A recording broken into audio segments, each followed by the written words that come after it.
Welcome to Love Connection, where old-fashioned romance meets modern-day technology, where you hear all the intimate details of a first date. It didn't do nothing. You guys are still on. Big ass head on camera. We're live. It didn't do nothing. You guys are still on. Yeah. We're live. We'll just wait to see if there's a few more people come on. When I do the actual video, I can turn on myself. You know why? Again, because I'm just connecting with somebody and I was like, oh, You got somebody watching already. We got 4 viewers. Hey, look. Hey guys, what's going on?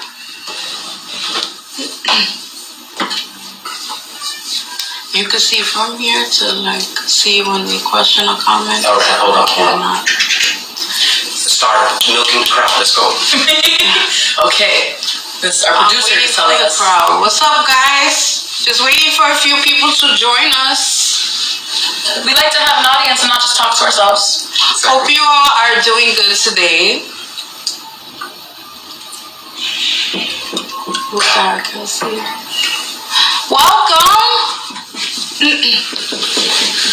We got Styles Art. We got Hey Styles, what's good? Just Random Meg. We got Just Random Meg said, "Hey love." What's up? What's up, everybody? You guys already know it's your favorite Jedi, BMF Goddess. Tonight we're gonna be talking about the juicy stuff. Everything dating, especially today's generation and so forth and so on. Whatever you guys want to add or comment, questions, write them below. We're going to be conversing with you today. If you need any tips, advice, or you just want to talk about some shit that you went through, I'm sure most of us can relate. So definitely, you already know. And I'm joined by my former co-host, Kiara. And we have Jennifer here. So, we're going to combine stories, tips, stats, so we all know what's going on here.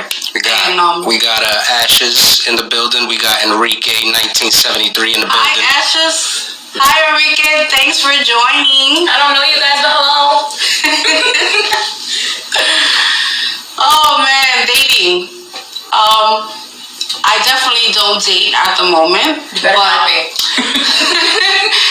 But, I do observe times and people and how much I have friends who do date, and I hear their horror stories,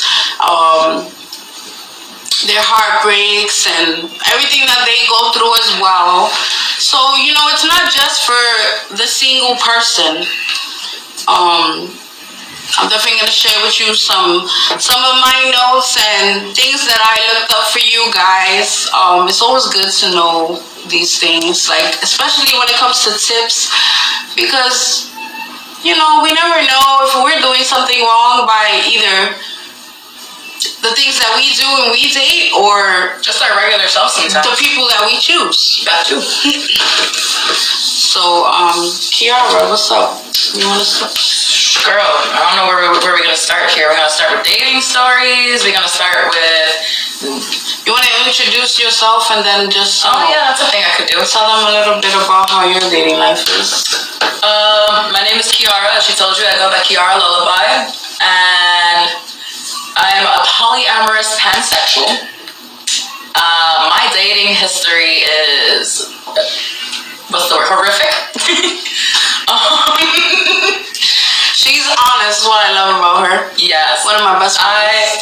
I am not one to shy away from dating. Anybody who knows me knows that I have had my fair share of dates. Some have been nice. What I don't like is sometimes the aftermath of a date. The way that people can sometimes become territorial after one date. The way that sometimes people just don't care anymore after that one date. Sometimes people just don't even tell you how they enjoyed the date or not. Those are the hard ones. When you be straight up at all. Yeah, those are the hard ones. The ones who don't know how to be straightforward and honest and direct. And hopefully that is something that we'll be bringing out more after this podcast. We always aim to make positive changes somehow. And I felt like this was a podcast that needed to be done because within my last 2 years of dating, I honestly just COVID alone has made dating very hard for people. It was already difficult. Like I don't know how many of our viewers are New Yorkers or out of state, but in New York, it's already very hard to trust people, be open with people, because we're known as a mean-mugging city. We're known as straight-faced serious a lot of the time, and it is very hard to date. It is very hard to open up to someone new. When you've gone through a lot of heartache in the past, it's very hard to start trusting again. What people don't realize is that dating is your way of gaining trust with this person. We don't just give our trust away. It is something that has to be earned.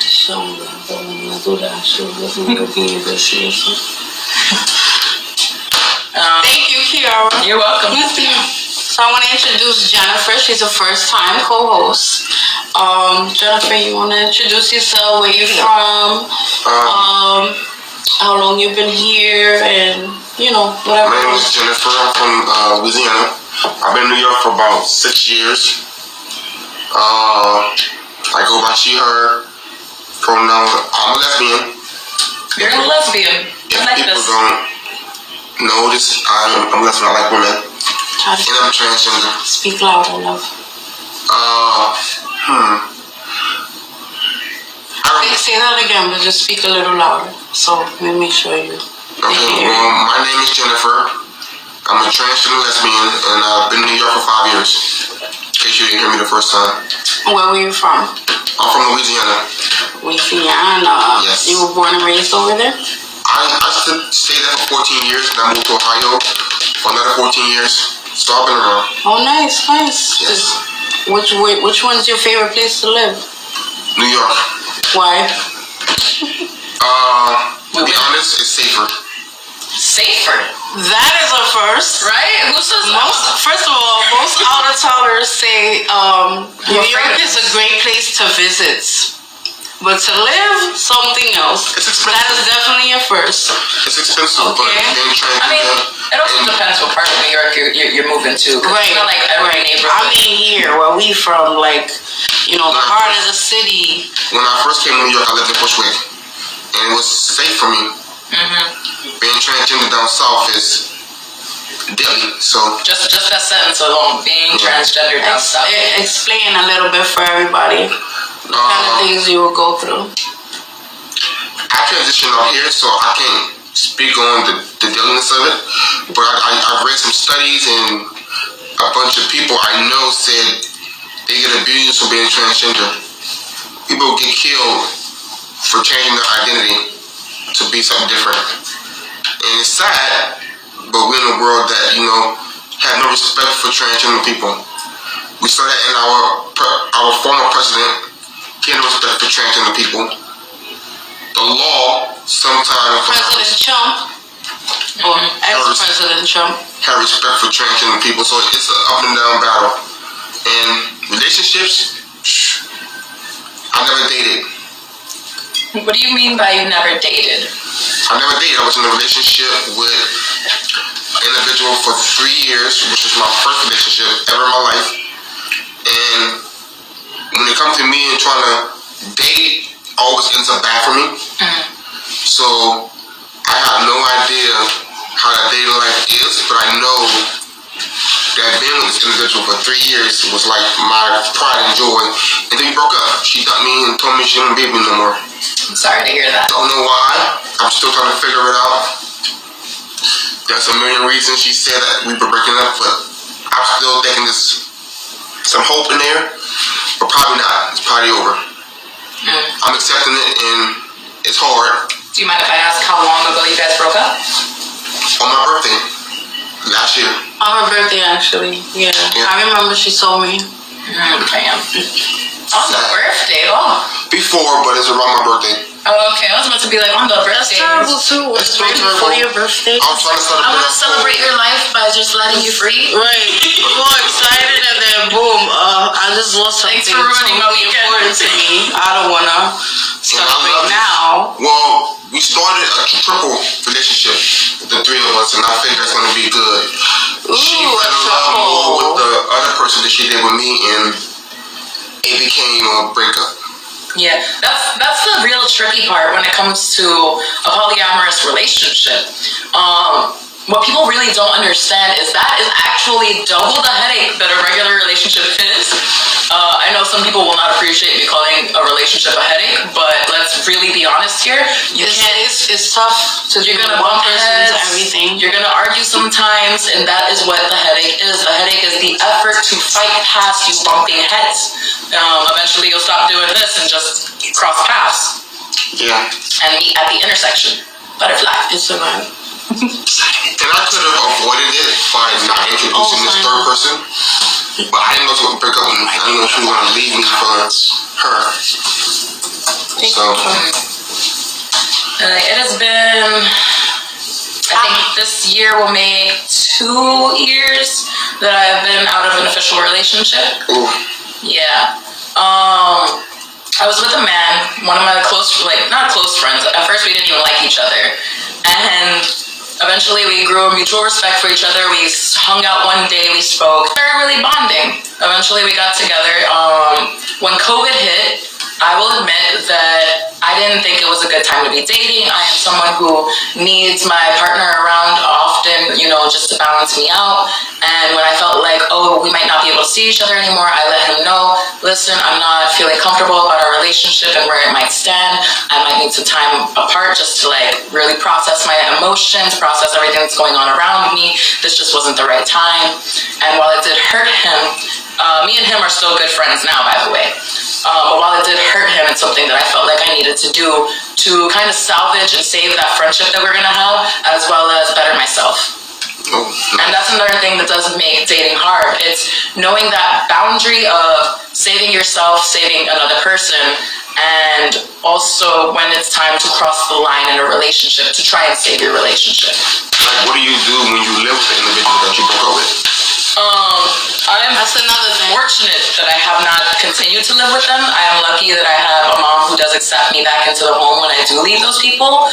I've been in a lot of bad living situations, not bad living situations, but the person eventually became toxic in my living situation.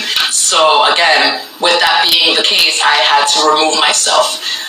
One of the best phrases I've ever heard is, if you have 2 dead batteries, right? Sometimes you're the dead battery. So it's time to remove and change yourself. That's a good one, definitely, for sure. Mm-hmm. And I could tell you, when I first met Jennifer, I met her at work, actually. Right away, we cling to each other because I always cling to very genuine people.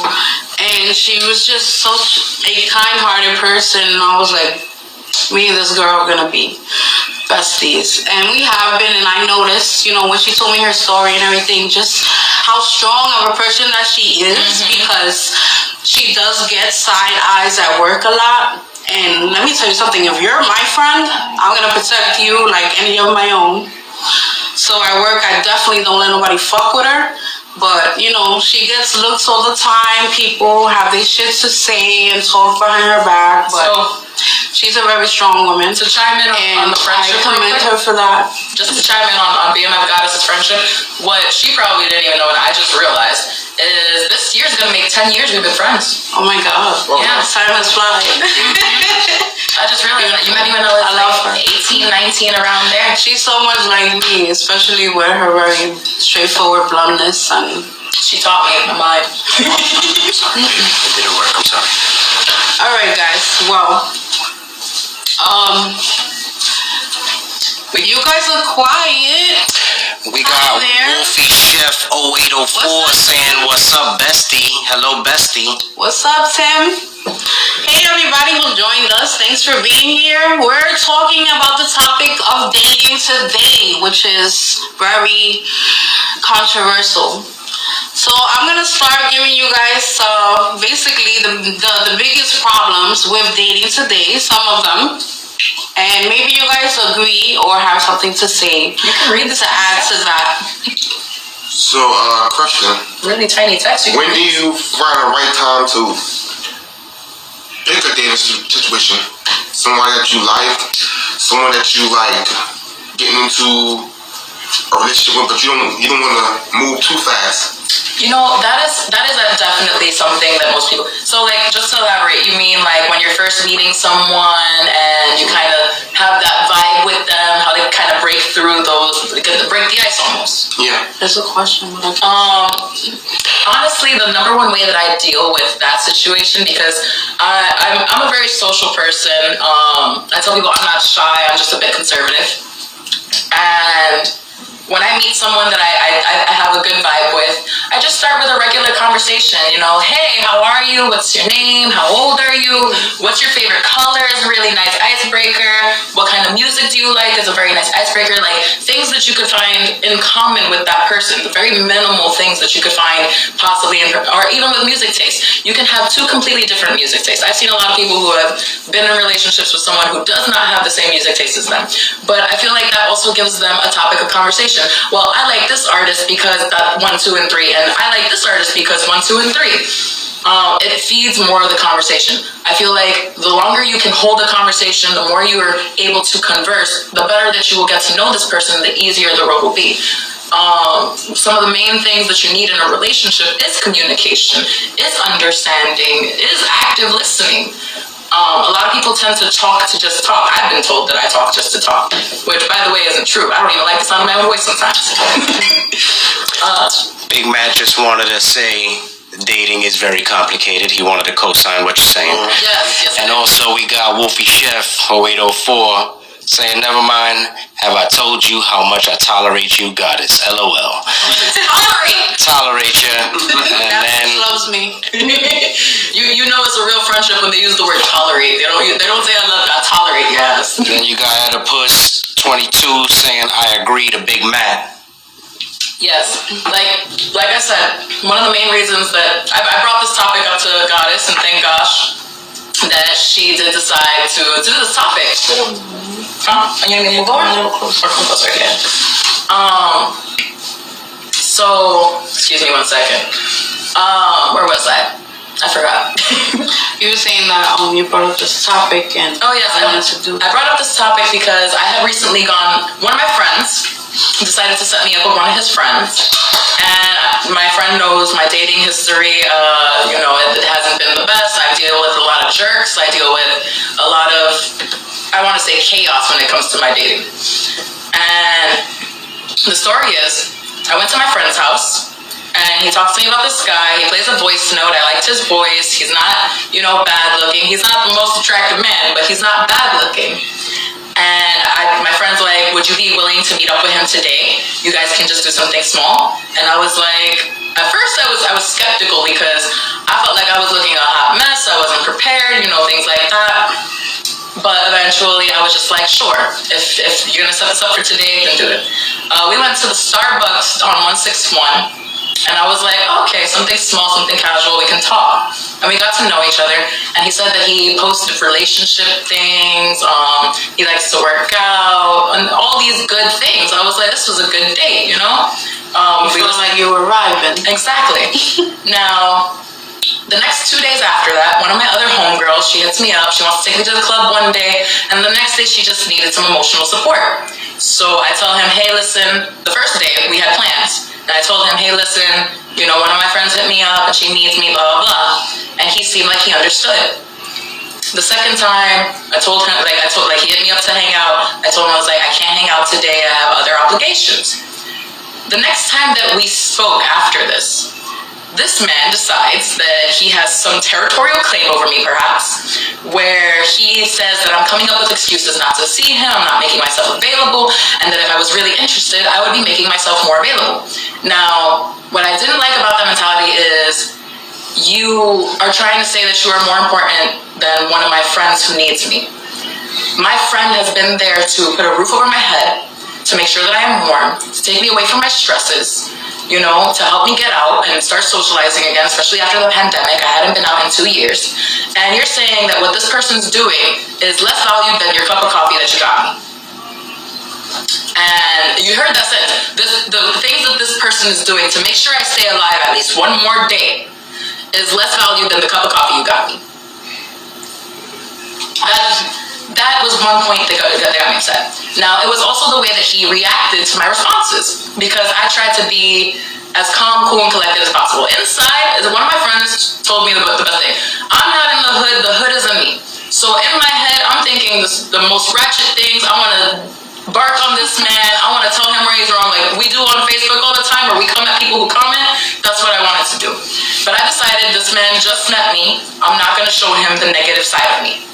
And I tell him, I was like, because there's one comment that he made, and this is going to be uncensored because we all adults here. He was like, oh, well, when you have time and you want dick, I'll be here. So you took me to Starbucks thinking that I was gonna give you vagina for turn off, guys. Okay. If you're planning to just take someone out on a date to get lucky, maybe you should just be saying that you're looking to get lucky. Do not tell someone that you are trying to be serious or things like that. Now, when he said that he posted relationship stuff, I went on his Facebook. First of all, you still had posts from a relationship that was about a year long. Now, I'm not the person who's gonna be like, take down all of that crap. But I messaged him and I asked him about it, and he told me that he had gotten out of a relationship, things like that. One of his posts said that just in the year of 2021, he had dated 400 women. 400 women. You dated 400 women and failed 400 times. That's pretty much what that says. I was like, I don't care. I'm a person. Unless it's, just the thing that he does. He's a dater. A lot of people are serial daters. Oh my gosh, that's so scary. I remember I was never one that once. I mean, I was never one, but I know, When I was younger, I would say nothing wrong with it.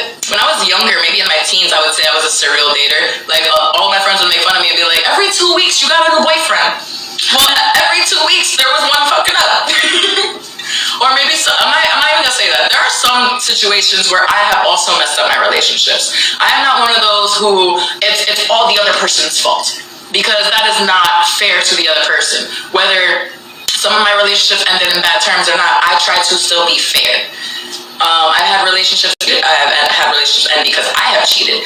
I have had relationships end because we just didn't match each other's energy, maybe at that time or whatever the case is. And I have to always be the one to remove myself, because when you're around someone and you're such a good energy, it doesn't matter how they're messing up. It doesn't matter how you're messing up. They try to stay by you to have that good energy around them. Everyone needs good energy. And so I have to remove myself as the good energy to keep that good energy, because otherwise they will toxify my good energy. Yeah. And that's what we try and avoid. I just want to say that even pertaining to that situation, one of the biggest pieces of advice, one of my favorite pieces of advice to give people, because it can be applied in general in life, is to put the shoe on the other fucking foot. I mean, you would think it's like some kind of science project that's impossible for people, but really it's not that difficult. If you just think of the other person's perspective other than your own. Like in that situation, he, instead of just thinking, oh, she doesn't make time for me, he could have been like, you know what, maybe what she has going on is a little bit more fucking important, just like she said. So it's like, you can't just be closed-minded or want things your way or be fucking selfish. And first of all, that doesn't work in relationships. I definitely feel like that is one of the main issues with dating today. A lot of people are caught up in, I want my perfect man or woman. I want this. I want it to happen this way. I want this. And unfortunately, and I teach children this exact sentence. You don't get everything you want in life. Disappointment is a part of life. Learn it. Deal with it. Just like that. I speak to children like I speak to adults. Learn to know that people are fucking disappointing. Period. Like, you're not gonna find a perfect nothing. With whatever person and great package they come in, everybody's got something about them that you're not gonna be okay with. The fact is, whether it's too toxic to be with that person or it's something that you can actually live with, is the distinction between it. Yeah.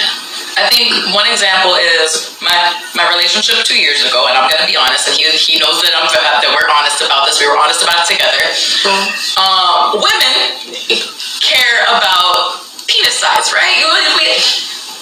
As much as a woman tells you she doesn't care, low key, we all feel it. They don't care. Yeah. But when it comes to this, Jennifer wants to know why. Why? You don't have a vagina. You don't know what it feels like to have a penis inside of you. Like, you know what it feels. We will never know what it's like to have vagina on us. At least not in that way. You just don't know what it feels like to have a penis in you. It's a comforting, squeezing feeling. So continue with your. Yes. So, like I said, we talked, we were friends, whatever, and he was a really great man to me. I will not take that away. We had one moment where I realized that this is not what I wanted in life, which was we stayed together for a week, and he was being lazy in the house, and we were both sick, and I had to take care of both of us. I didn't ever want to feel like that with a man. I wanted to feel like we're mutually taking care of each other. But before all of that, we had slept together, and he used to always tell me that he had a small peen. Now, I know a lot of guys who say that and they're just joking. I thought that this was going to be one situation. No. You'll catch your rare, honest guy. Yeah, my significant other was honest, and he didn't have a small size, and it did not satisfy me. Now, as a woman, I also know how to satisfy myself, which is why our relationship was still healthy. It's not like I was like, my nigga got a little dick, so I'm gonna go find some bigger dick. No, it's my nigga got a little dick, but he satisfies my soul. He makes me happy. He takes me out. He does all these other wonderful things that I'm not going to make his dick size the thing that matters. This man's worth is not measured by the size of his dick. And that's another thing that I tell men. Do not act bigger than your dick.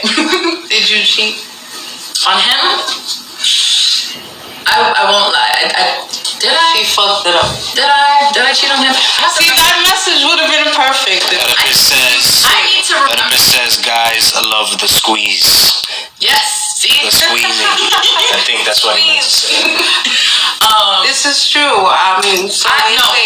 So with that man, I had to think about it because there were some times where, yes, I had that doubt of wanting to cheat on him. There was one incident we had where I went to go see an old friend of mine.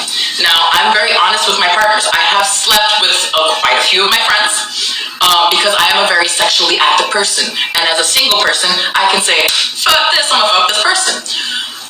But when I was in a relationship, I went to go see this person because we hadn't seen each other in a while. He was a good friend at the time.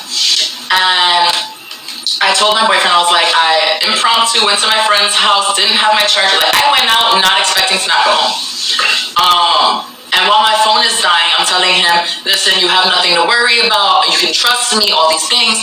But he still had a doubt. Like, I'm here texting you the whole time I'm with my friend. My phone is dying. I needed to wake up for work the next morning. And you're just not understanding that you can trust me. Now, one of those faults that can lead to this is if you do not trust your partner around someone, I will damn near guarantee you that they will now sleep with that person. Because you don't trust me, now you put it into my head, now it's gonna stay there, and now how am I gonna act on this? I'm not like our wonderful BMF goddess who would probably remove herself from that situation.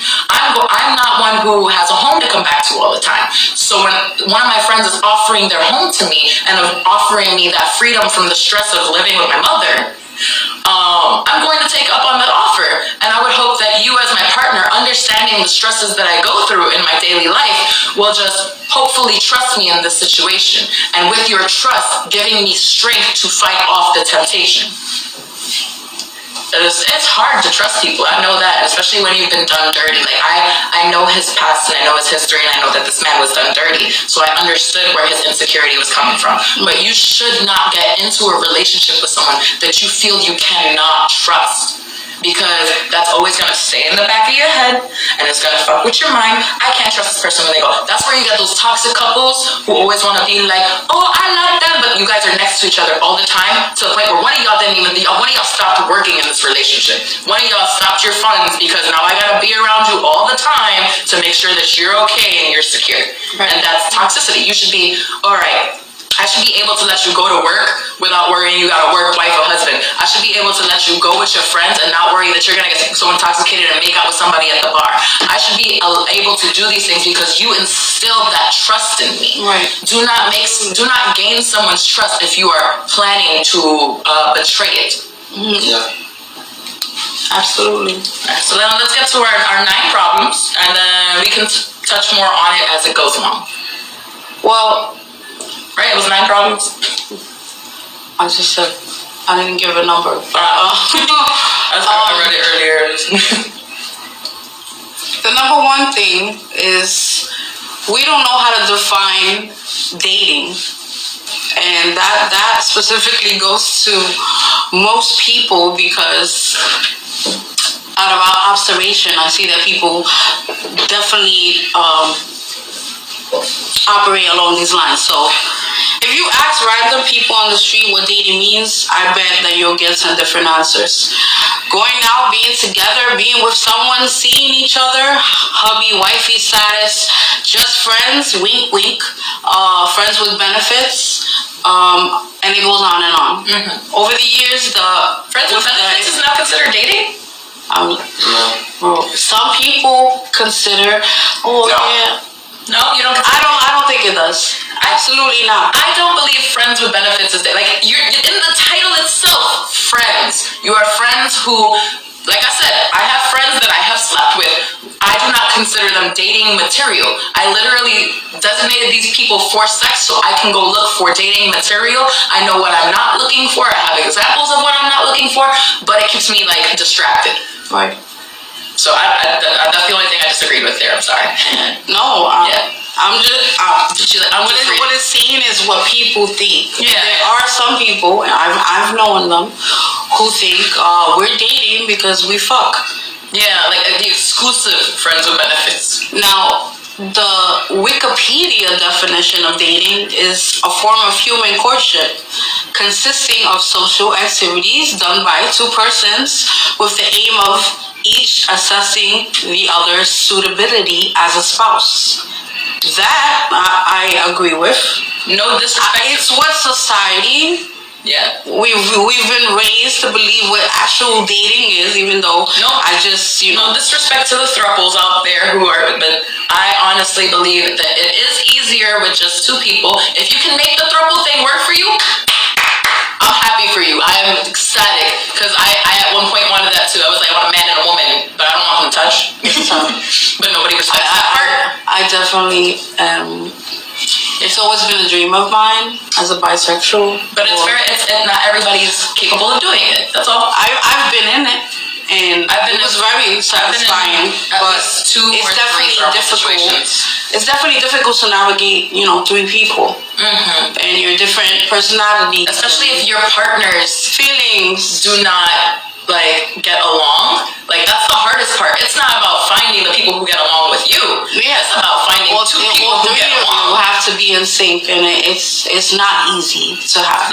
My type of person is that kind of territorial, that's mine type of person, which is why while I do identify as polyamorous pansexual, my end goal in my relationship life is to be married with children with one person. Because are you speaking in male or female? Honestly, I'm not gonna lie, I can't really deal with women in the way that they think. I prefer a man. No, only because I was raised around men. You see how I am. I hang out with mostly men. When we were here for your husband's birthday. Yeah. I was outside with the men. I wasn't really boyfriend. My bad. But for your boyfriend's birthday, I was out there with the men. I don't really hang out with women. You're one of my very few women friends because you also think like a man when you need to. Yeah, I do. Oedipus. Spoke about this on my last podcast. Oedipus asks, can we talk about the guys and girls that say they want full honesty but can't take the truth? Oh, I've been. That's everybody. The reason. Except myself and others. One of the reasons why I don't date is because I had a friend who was friends for a long time. I met her at 12 years old. I was 14, and it was really great. We grew up together, and I asked her out when she turned 18, which is the biggest mistake I ever made in my life because. Why? She dogged me. She said that. Cheated on you? She didn't cheat on me. Because we wasn't together, so. Oh, wow. She dogged me, told me I was worthless. She didn't want to be with me no more. She want to be my friend. And. Did she give you a reason? No. She did say we could work it out. See, and I tried to work it out. That's why I can't be with women. A lot of women do that. They will break up with someone and not give them a reason. Y'all talk about, I want closure after the relationship, blah, blah, blah. You want closure the same way men want closure. Honestly, I spoke with one of my friends She was like, why you didn't tell me this before? I'm like, well, I was waiting. And a lot of times we wait for that perfect someone, always there in your space. So I got this girl, I'm putting that work. I want to ask her out, but I don't know how to without breaking the friendship up. Why am I just hearing this? I'm gonna talk to you later. It's a BMF Goddess exclusive, that's why. Is somebody I know? Probably not. But she's mad cool. Oh yeah, so as for people who are, they say they want honesty. I'm gonna stick with women on this one because women are the more relatable topic when it comes to I want honesty, but I can't take honesty. Men too? Yeah. Yes, it's the fact of women, and I'm like, this is me attacking women here. Women are the gender who I want it this way. I want the white picket fence. I want 2 cars. We have this mindset of what we want and it's there, and it makes us very selfish. We do not listen to our men.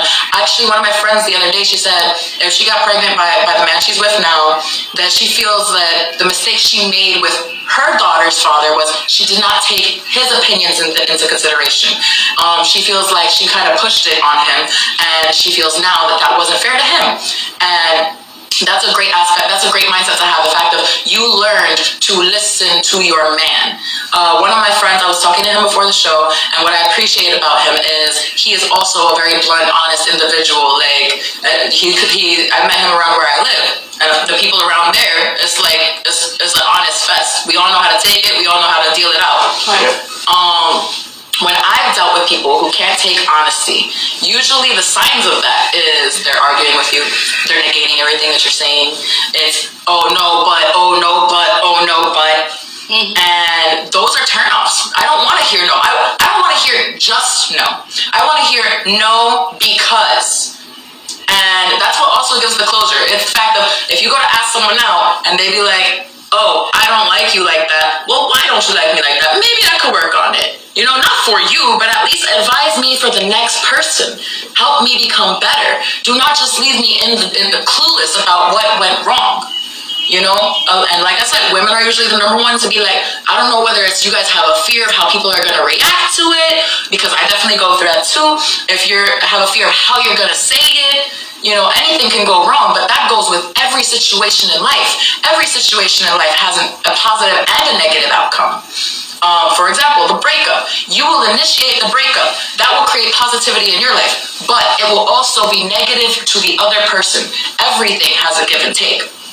Sometimes the men initiate the relationship too in the breakup, and I'm not picking on men or women because they're both identical when it comes to relationships. A man wants what he wants, a woman wants what she wants, and sometimes you get yourself in the wrong relationship with the wrong person that's not even. And I remember watching the episode of Steve Wilkos, and he went through all this spiel to get the person to realize her boyfriend was a piece of shit. And at the end of the show, she goes back to him. It happens all the time. Yeah. People just love that toxicness. There's a lot of weak men out there who date women that are just not in their relationship. It goes both ways. Like, I remember I was dating someone recently, and when I tell you, I literally lowered my standards to the lowest point I've probably ever been at. This man was, one, not attractive. At least one. Two, he had a medical issue that he was very fragile. But what turned me off the most to him is he's one of those hot-headed hood niggas. Like, everything to him was a problem. He wanted to argue about everything. And when he started arguing with me, I know that I'm strong, and I know that he is fragile. I literally got so upset one time, I smashed my phone to make sure I didn't hurt this person. When I got to the point where I started thinking, I'm going to hurt this person, whether it is physically, mentally, or emotionally, I then had to remove myself from the situation. This person could not deal with the fact that I would literally tell them, I'm not happy. We don't go anywhere. We don't do anything together. Like, we weren't even watching the same shows. You know, it got to that point where we were two individuals around each other. And that is not a healthy relationship. Whenever I tried to open up to him and tell him, listen, some of the things that are bothering me is like, you have a crush on the neighbor, my guy. That was one thing. And and it wasn't a regular crush. It wasn't like because she's a sweet girl. She knows I love her. It wasn't a regular crush. You were obsessed with this girl. You started going downstairs when she would be going to work. You went downstairs when she would be coming home from work. But you were not spending time with your girlfriend who was upstairs cooking, cleaning for you, taking care of your pets, organizing your home, making sure you get money in your pocket. Like, these are things that he wasn't doing as a man. Like, as a man, you should have been providing not like for yourself and for your home. I'm not gonna say you should provide for the woman, but you should always provide for yourself and for your home. And that's why I don't pick on men and women, because men are the same. They sometimes sleazeballs, just like women could be sleazeballs too. And I've been around this relationship thing for a long time, and I have had girls who lied and told me they was at my house, and I'm standing outside, nobody's out there.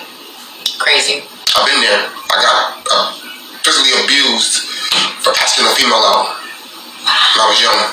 So I understand the trauma and the torture that comes through dating. Even though I haven't dated, I get the idea of trying to date. Well, I believe that you have dated, because if you can't say you haven't dated if you've been in a relationship. Because to get a relationship to stand, you have to go out at least at least once or twice, okay. Yeah. So, that is considered dating. From that perspective, I can say I dated, but to me, it didn't feel like a date. Yeah. It was always, and there's a million things that went wrong in our relationship, and I can chalk it up to us moving in together. Mm-hmm. I can chalk it up to us. Definitely one of the big ones that usually happen. Being in the truffle, which I didn't think it was a bad idea at the beginning, but I didn't want to date anyone else but her. Right. And I wanted her to be happy. Yeah. So I agreed to the truffle and her having a third person in the relationship, which I humbled myself to the lowest standards I can humble myself. Right. And to this day, I still do that, put people before myself. And it's so hard. It's toxic. It's toxic to yourself. Let him read the comments that's there. Or the questions. We just got a G Fly High saying relationships is too complicated. You got your man Oedipus saying that's another problem. How can you as a person fix yourself when you are not given by your partner what you can work on? Yes, exactly. He also chimed in, my baby mom. It's always the baby mother. My man G Fly High says it should be 50-50. Mm-hmm. It's not like that these days, obviously. Mm-hmm. You guys ever think you were born in the wrong generation? Like, I tell people all the time, I'm like, I feel like I should have been born in the 50s. Like, yeah, there was a lot of racism and stuff, but that courtship though, that I'm going to approach maybe your parents and ask them if I can ask you out. That approach of, I'm going to ask for permission in some way. Consent being one of the biggest words we look for nowadays. Me and my man were just talking about this recently, how things evolved from yesteryear where a guy would even ask for, a woman's father for her hand in marriage, how it evolved to now where they don't even care if your parents like them. You guys are dating or dealing with each other. Why should they care? Yeah, I always tell people, I'm like, I'm just saying how much evolved from that point, from it being important, Yeah. Like, there's a lot of people who their parents aren't even involved in their lives anymore, so you can't have that traditional aspect of it. But my question is, how many people are actually trying to reach this end goal of marriage? It feels now more days, and I told my friend this, I was like, it feels more nowadays that people are looking at these short-term goals. I want someone to wake up to every day. I want to cuddle. I want to do this. I want to do these little things. But you have to realize that relationships are not about the little things all the time. The little things are what draw you into the relationship. What is, I want this painting, like imagine it as a painting. I want a dog in the painting. I want a house in the painting. I want us to have cars in the painting. I want our environments, our setting in this painting to be beautiful. It's a big picture. Now, what happens in a relationship, it's not just one artist. It is now a collaboration art. It is two hands working together to paint that picture. and a lot of people try and cross over each other's lines. You're making the picture sloppy. It looks like Picasso at this point because you are focused on what you want and not what the big picture is supposed to be. Well, think about a garden. A garden has a lot of features and functions, and sometimes it's filled with weeds and dandelions and trauma. That's the word I'm looking for. Trauma is in this garden, and sometimes you're trying to build something from nothing, and it's hard. That's why I say marriage is overrated. Because if you really want to get married with someone, you're gonna find that person that needs work, and you're gonna stick with them to the end. What's that saying? Death do us part. Yeah. You're gonna stick with them to the end, whether it's good or bad. Now it's till divorce do us part. Divorce is common in America. And that is unfortunate. Like, we have countries that do arranged marriages. You don't even have a chance to fall in love, but their marriages worked out. Because they don't have a choice. They're kind of looked down upon most of those. Marriage is culture. Some If you people get divorced. But a lot of people actually do fall like in India, you have to pay the family true marriage is built for to get divorced, and they have to allow it. See, that would be better. You don't even get your own. The reason why arranged marriage alimony. Because you find this is what the Jews do. They get together and they courtship and they love each other until one day they find the love for one another. They may never find it. They may never get to the state where I love you. But because they're married, have to pretend. They respect that union because of the culture. Yeah. Exactly. Like, culture, I feel like, plays a large part in dating nowadays because, you know, there are people who, they want that cultural aspect and being relatable. Like Hispanics, we do that a lot. We look for people who can speak our language, who dance our dances, who eat our food. Right. Especially because we feed, like, whole families. I realize that there are also a lot of people nowadays who look outside of their culture. And I find that to be fascinating because of the fact of you're breaking away from your traditions to experience something new. That is also something that dating is. It's breaking away from that past mentality of your traumas and accepting traumas and tend to put it on their current partner. I tell people, I'm like, it doesn't matter what I have gone through. I am someone who will always hold out for hope for love because not everybody is the same. I can literally date a man who has the same name as a man who hurt me, and I will never take what that man did and put it on the person with his name because that's not fair to the individual. Yep. Alright, so I got something for you guys. Let me know if you guys agree. Many guys feel entitled to way more than they actually deserve. So many guys lash out at women. If we reject them directly, some also get angry.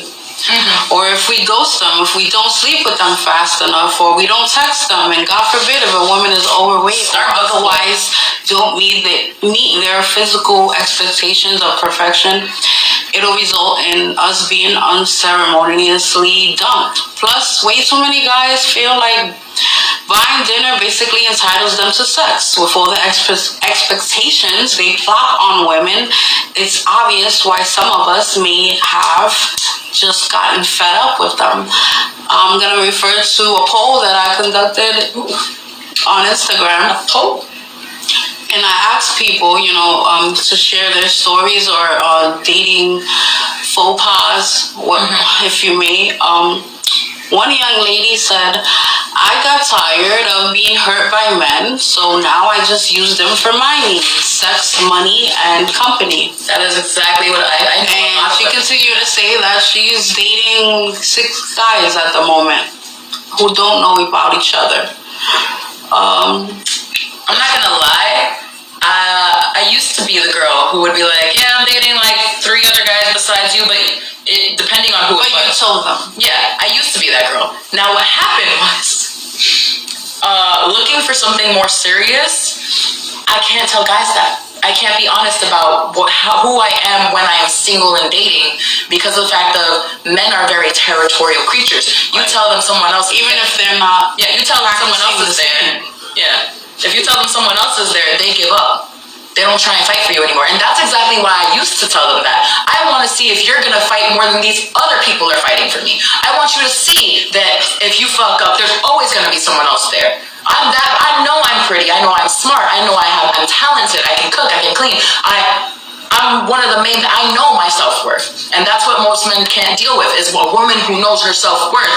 Because some women tend to take it to the extreme and be like, I don't need no man, da-da-da-da-da. Just so you know, motherfuckers, y'all can learn how to cook and clean your damn selves. You don't need a woman for that. I actually posted on Facebook recently. I was like, I commented on one of my posts because one of my friends was like, but women do the same thing, they're shady. I said, no woman besides gold diggers, and that's a whole different scenario. We're not including gold digging. If you take a man and a woman, two normal individuals, and you compare what they want, man's gonna say that he wants physical aspect of a woman who can cook and clean, and women are gonna be, I want a family life.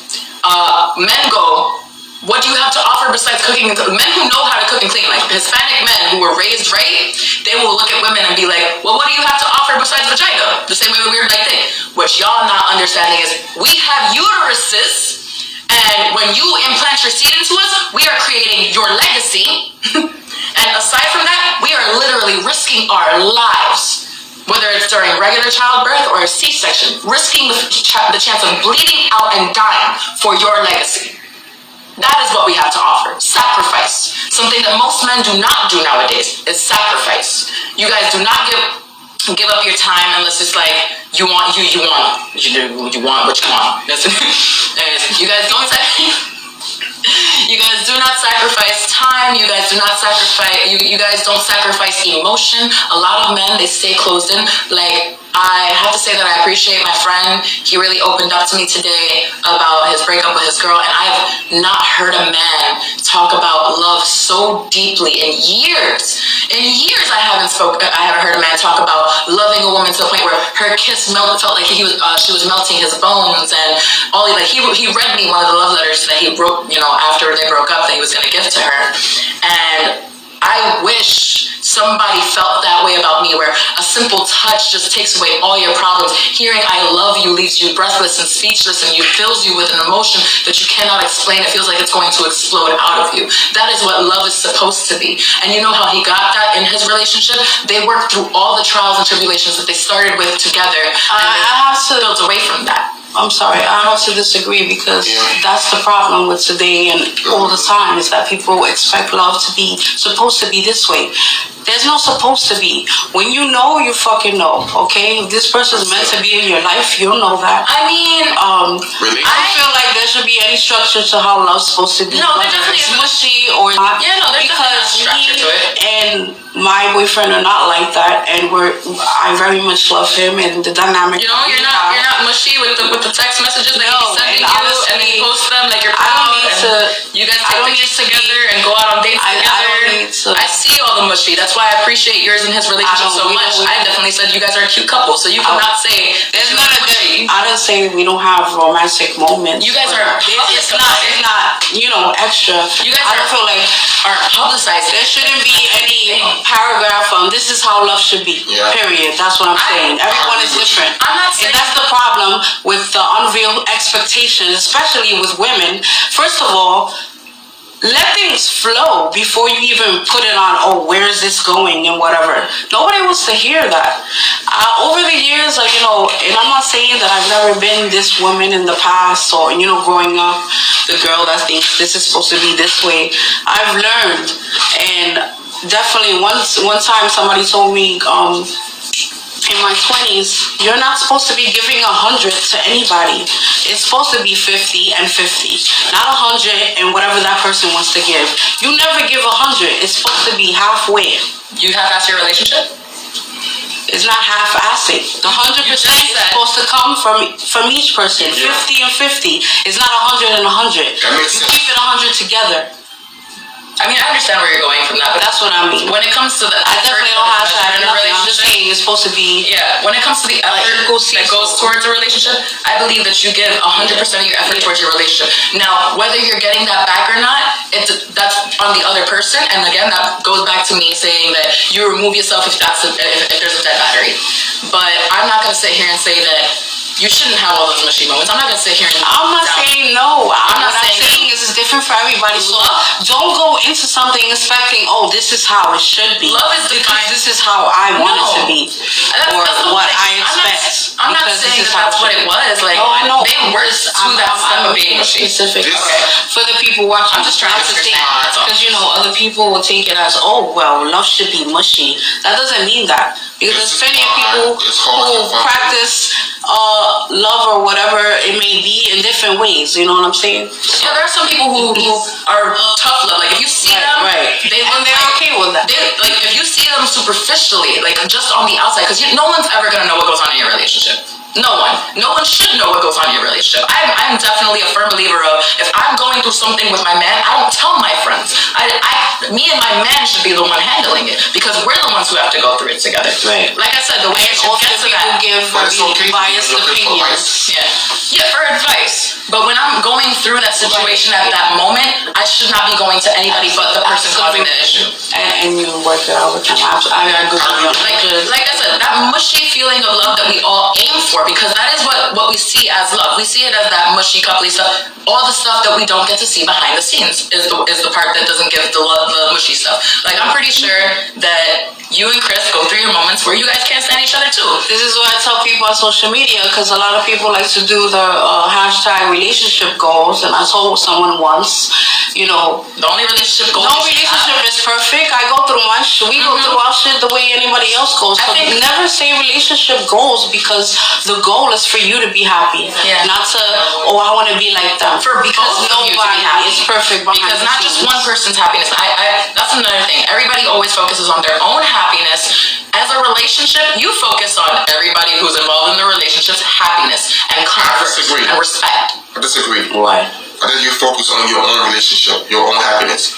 Because I did that. I focused on their happiness. But you also lost yourself. This is why I said you have to focus on both happinesses. Right. I think focusing on yourself is the key, because trying to focus on them and on you is difficult.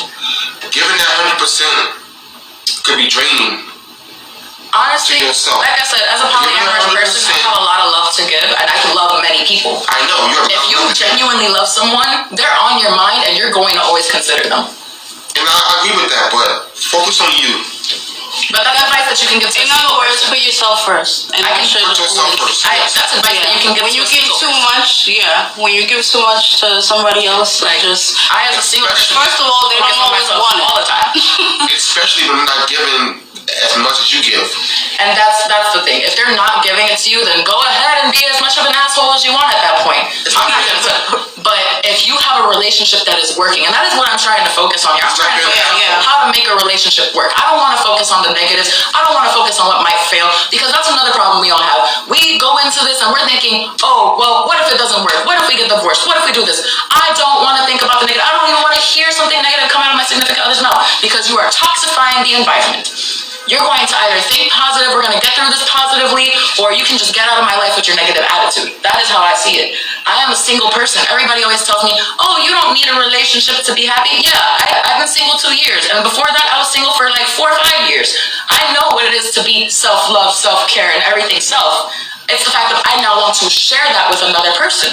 I want to share myself with another person.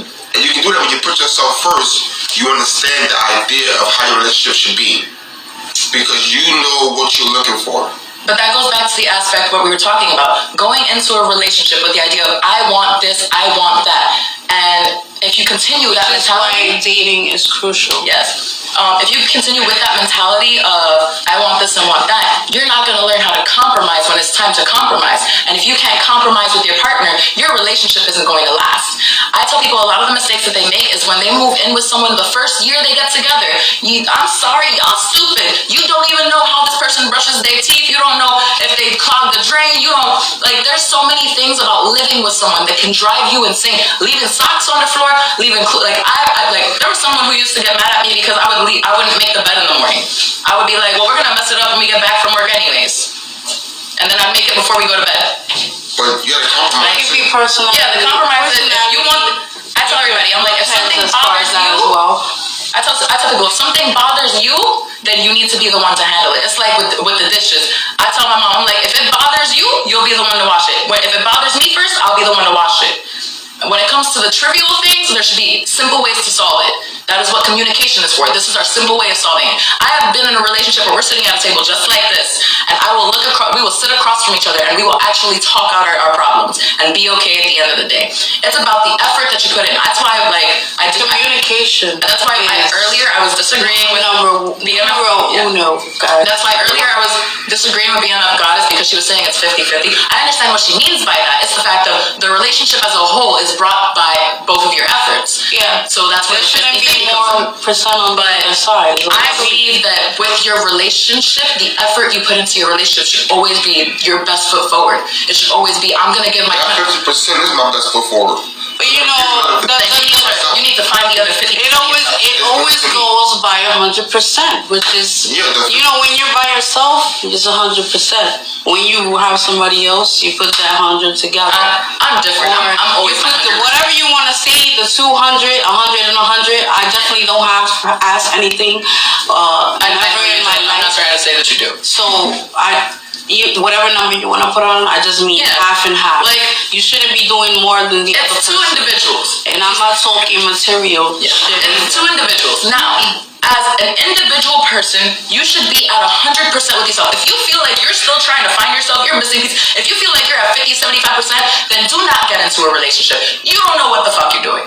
But two wholes, now a relationship is the only thing that breaks what percent means. It now will become a 200% thing. It is both of our efforts being put forward towards life. It is us fighting life together with our 200%. So it always has to be 100 and 100. Even if and then that's another thing. If your partner is at 80%, then you know what? That day, you might have to give 120. If your partner is at 75, because I know men get into their shit and there's no way to get through their fucking heads sometimes. Guess what, female? Now you're doing 125. Absolutely. I've dated a bunch of women and myself. I could be very hard. There is no solid percent on effort because some days you're going to have to pick up that slack. Like I said, with my relationship where we were both sick in a week, I was hoping that it was going to be both of us taking care of each other. If he saw that I was dying, moving around, and I can't stand for long, then maybe he would do it. The only thing I asked this man to do was pick up your trash, and he wasn't even doing that. He was not putting in the effort, and that is what made me walk away. It's the fact that I gave you clear-cut instruction on the one thing that probably would have kept us together at that moment, and you didn't do it. When you stopped giving your 100%, that is when I left. I agree to disagree. I blame 50% of each of you guys. I know what you mean, and I agree. Let's drop the numbers and just say it should be the same. It should be equal. Yes, you should. Exactly. You should just equal. put your effort. Whatever your effort is. Equal. Yeah, whatever your effort is, because there are some people who may just have their effort is this high, and your natural effort level might be this high. So then you're gonna have to find somebody whose effort level is this high because you can't meet the other person's standards, and that's okay, you guys. Sometimes we don't meet everyone's standards. Like I said, I have dated men who are far below my standards, and I tried to even it out, and it didn't work because you can't. What are you doing? There's a giant gap. Like I want someone who I'm this close with. You can't get between us. You are on my level. But if you're like this, guess what? The whole world can get between you. You gotta make sure that even if it's like 80 to 100, at least there's more. I said, someone once told me that you're either gonna love 80% of a person and hate 20% of them, or you're gonna hate 80% of a person and love 20% of them. And that is the best way to look at it, because no one in this world is perfect. If you're a human being and not a robot, you're not perfect. You piss and you shit, that makes you nasty automatically. You vomit sometimes, that makes you nasty automatically. You have snot out your nose, that makes you nasty automatically. You have juices coming out of your private parts, that makes you nasty automatically. You can bleed, that makes you, some people like that shit. But it's the fact of no one's gonna come in 100%.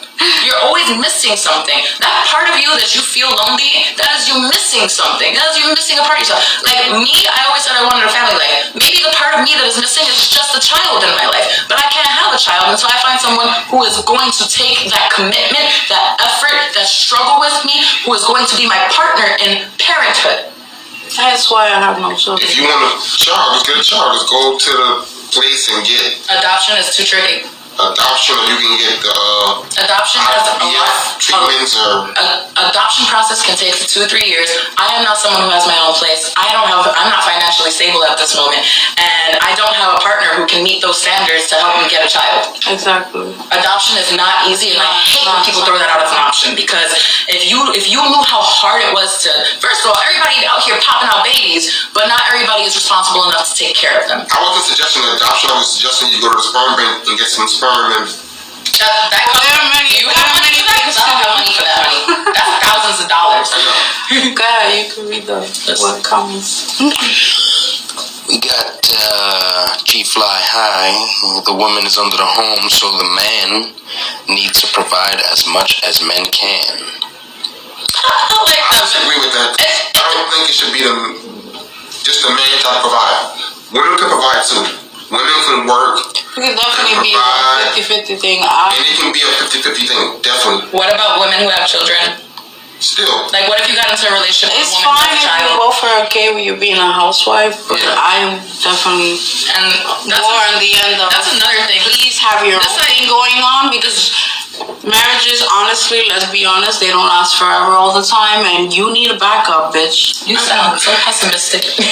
I'm a realist. You just told every female out there, listen, you can go cheat on your nigga because it ain't gonna last I forever. didn't say cheat. I said have your backup. I'm not talking about person. Financially. I'm talking about your own fucking career or something going for yourself. I remember someone once told me that it was, like, I literally told this person, I was like, my idea of a perfect life is to be a housewife.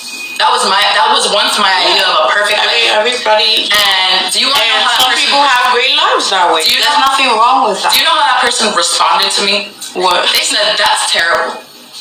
They said it's terrible that I wanted a family life where I provided for my home and how I took care of my home, being there for my children, being there when my husband gets back, making sure he has a meal on the table, taking care Why of... do you think they thought it was terrible? Because I think I have an idea. The reason she told me it was terrible is she feels like every woman should have a career path. Every woman needs that backup. Now, just because I said my ideal life is to be a housewife does not mean that I never thought about a career. Because when you're a child, what do they shove in your face? Go to college and get a job. I don't need any more people telling me I need to do better for my Even future. though now I want go to people to tell me college it's okay to dream. It's okay to dream. It's okay to fantasize. It's okay to do these things. And a lot of the things that happen nowadays is because a lot of people are saying it's not okay. When you think of something, that's not okay. That's not cool. That's not... Because of the fact that you're only thinking about your own opinions. I hate when people focus on their own opinions. I try my hardest to stay unbiased. I don't even watch the news because the news itself is biased. That's I try to make sure everything is...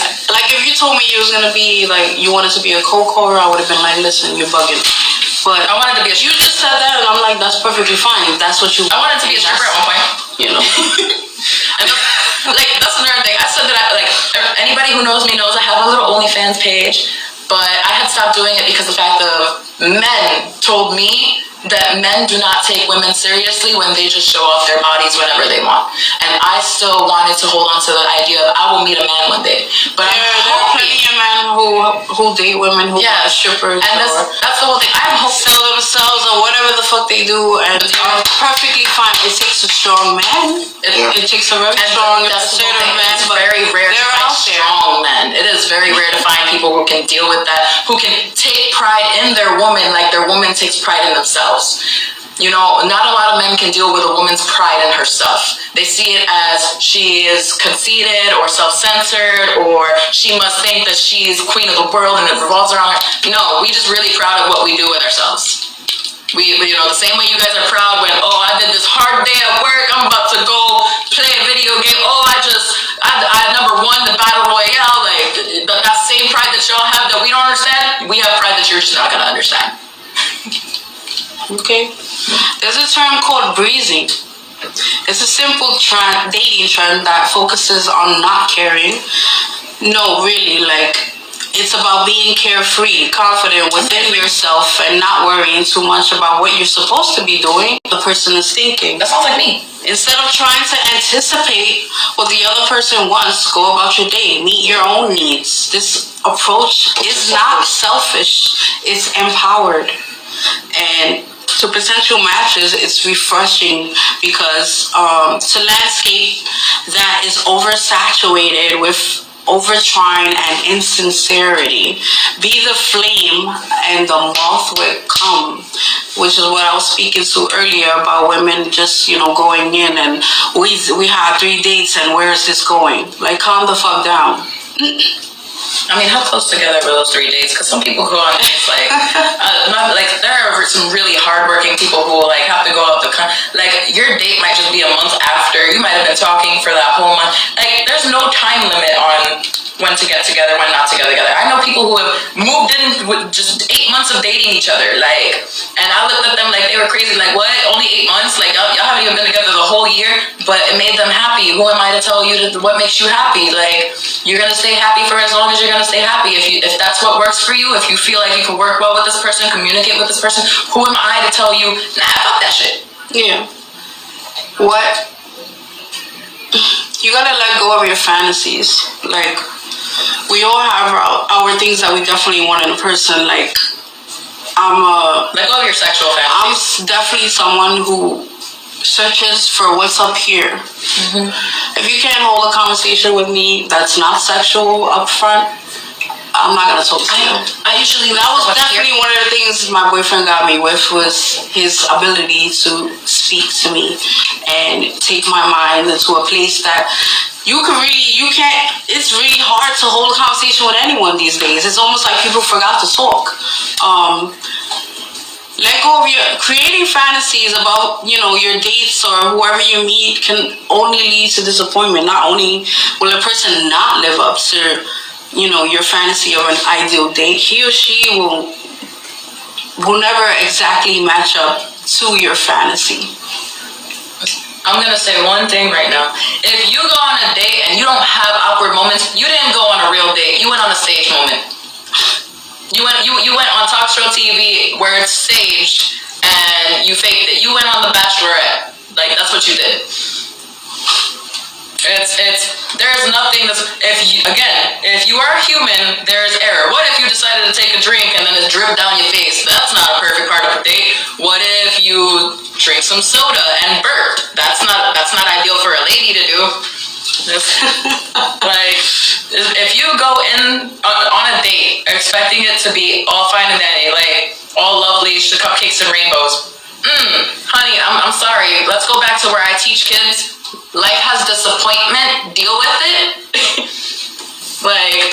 That's a very important thing. Share with us the stats, because she found some stats that are pretty. Bro, give me a moment. Pretty difficult to believe, especially about New York, because, like I mentioned earlier, I have a lot of friends who do date, and the things that they tell me about how difficult it is, especially in New York City, that is, to date people or find people that we're very well known for being kind of the shittiest people on the planet. I know. And honestly, New York kind of holds up to that. It's a very cold world out there. Every time I found a relationship I was happy in, I used to literally sing, I found love in a hopeless place, because I'm from New York. This is where everybody thinks love frickin' dies. Well, let me tell you something. We're gonna start off on the negative note. I'm gonna do my top 10 highest and lowest divorce rates, and then I'm gonna do my top 12 marriage rates. That's why I had to do that one last, because it was the random number. So, the states with the highest divorce rates, the percentages are out of 1,000 women, and I guess they only ask the women. I guess those people who initiate divorces. I know men who have done it too, but yeah. Out of 1,000 women, the percentages are there. So Arkansas is 10% out of 1,000 women, which I believe is 100, right? Something like that. Almost 11%. So we'll go with 110 divorce rate.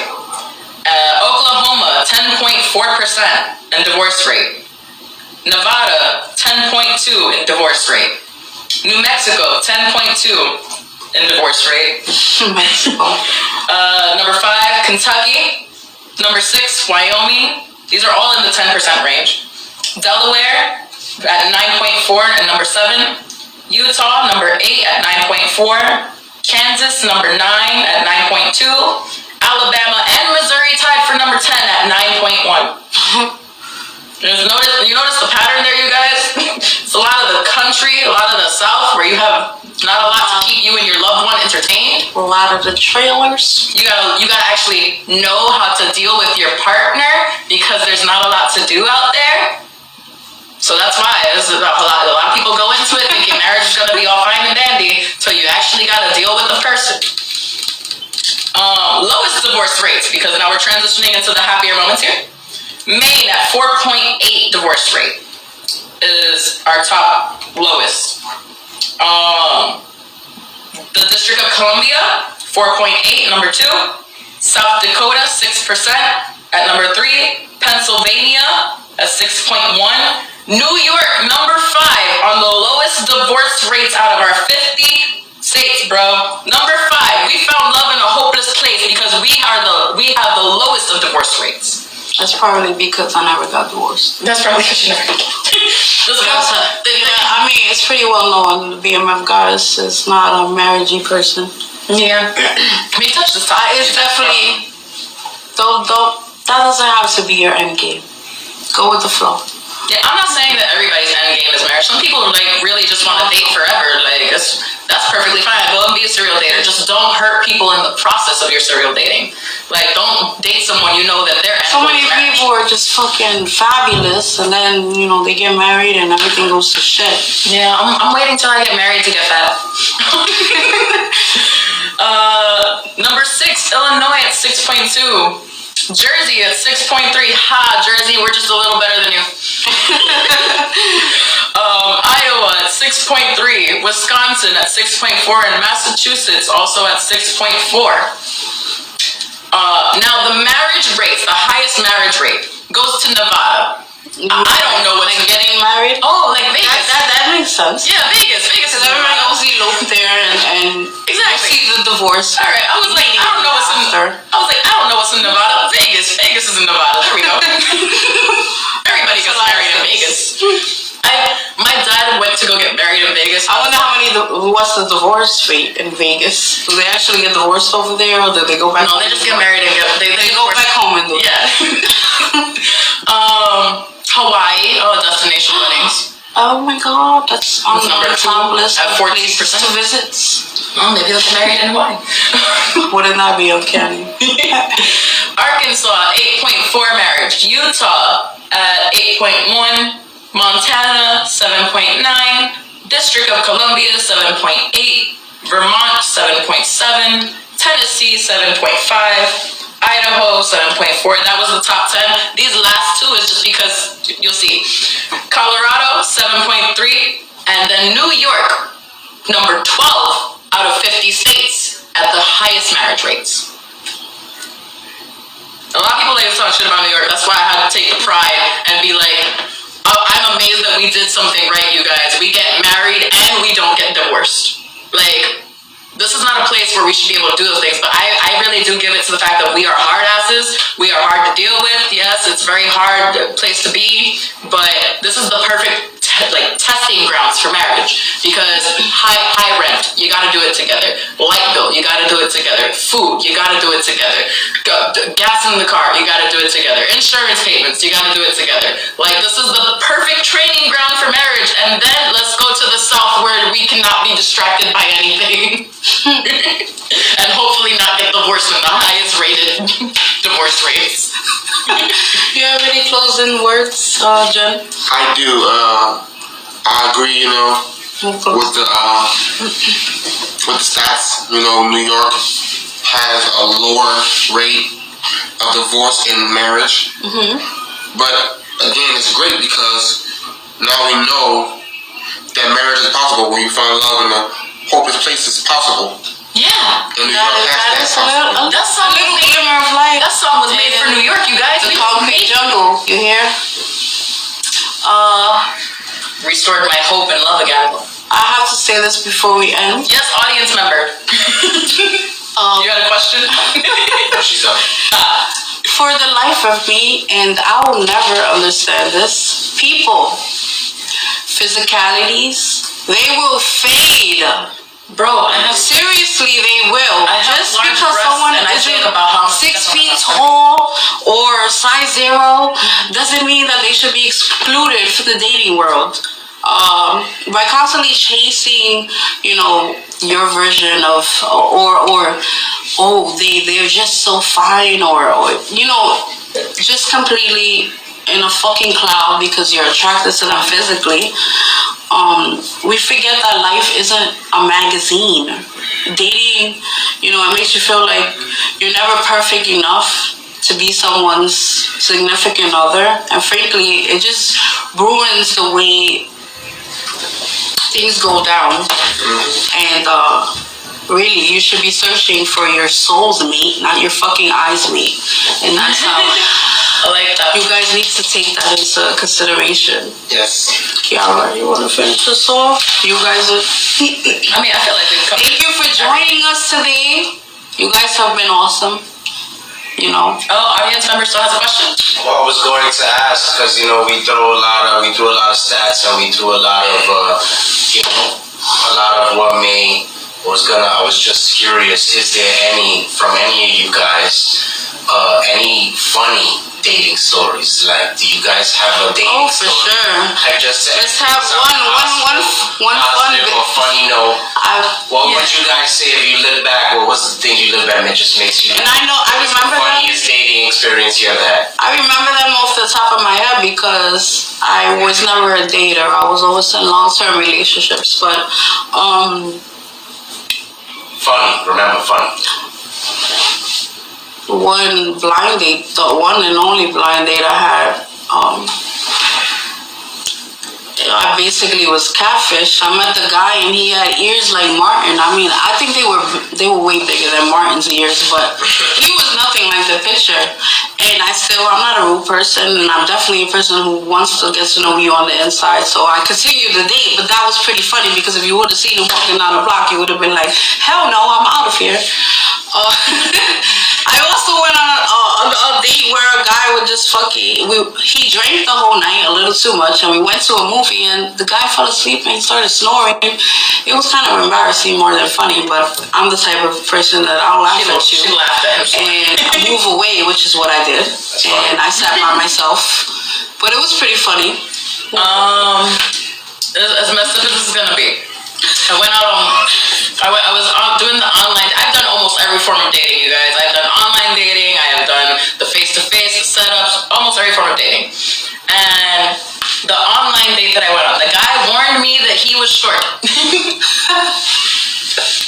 I work with elementary school children Who were taller. and mind you, I went with heels this big, maybe a good 3 inches. Never good. First of all, if you said he was short, bitch, why would you? Because I wear heels everywhere I go. I like to wear heels. It's true. Yeah. If anybody has ever seen my walking videos, I point at my shoes and that was her faux pas. But I decided to try and look past it. Some of them don't mind. We went to Dave & Buster's and I could not get over the fact that I literally could see clear over his head at the whole spot. And I'm trying so hard to just look past it, but all I can think is he's as tall as my students. I feel like a pedophile. Oh, wow. I understand. I definitely is. Shout out to the short guys out there. I'm gonna say this. I definitely enjoyed my date. Shout out to the short guys that date tall girls. You know what I'm saying? Yes, the ones who can handle the Amazonists. I don't see myself as tall. I'm as tall as a 5th grader. He was as tall as a 3rd grader. If I can measure you by children, that's probably a problem. Guys, it's been real. May the force be with y'all. Good night.